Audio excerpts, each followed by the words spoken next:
ಈಗ ನೀವು ನೋಡಬಹುದು ಆಕ್ಚುಲಿ ಸ್ಲೀವ್ಸ್ ಪೇಪರ್ ಕಟಿಂಗ್ ಇಷ್ಟು ಇದೆ, ಆದ್ರೆ ಬಟ್ಟೆನಲ್ಲಿ ನನಗೆ ಇವಾಗ ಈ ಸೈಡ್ ನಲ್ಲಿ ಇಷ್ಟೊಂದು ಮತ್ತೆ ಈ ಸೈಡ್ ನಲ್ಲಿ ಇಷ್ಟೊಂದು ಬಟ್ಟೆ ಕಡಿಮೆ ಬೀಳ್ತಾ ಇದೆ. ಸೊ ಈ ಬಟ್ಟೆನ ಹೇಗೆ ಅಡ್ಜಸ್ಟ್ ಮಾಡೋದು, ಈಗ ನನಗೆ ಎಷ್ಟು ಕಡಿಮೆ ಬೀಳ್ತಾ ಇದೆ ಅದು ಎಕ್ಸಾಕ್ಟ್ಲಿ ಅರ್ಥ ಆಗ್ಲಿ ಅಂತ ನಾನು ಪೇನದಿಂದ ಇಷ್ಟು ಮಾರ್ಕ್ ಮಾಡ್ಕೊಳ್ತಾ ಇದ್ದೀನಿ. ಅಂದ್ರೆ ನನಗೆ ಈ ಟ್ರಯಾಂಗಲ್ ಬೇಕಾಗಿದೆ.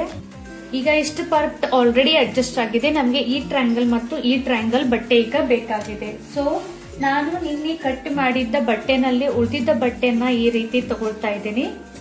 ನೋಡಿ, ಇದು ಟ್ರಯಾಂಗಲ್ ಶೇಪ್ ನಲ್ಲಿ ಇದೆ. ಸೊ ಇದ್ರ ಮೇಲೆ ಈ ಟ್ರಯಾಂಗಲ್ ಅನ್ನ ಇಟ್ಟು ಮಾರ್ಕ್ ಹಾಕೊಳ್ತಾ ಇದ್ದೀನಿ.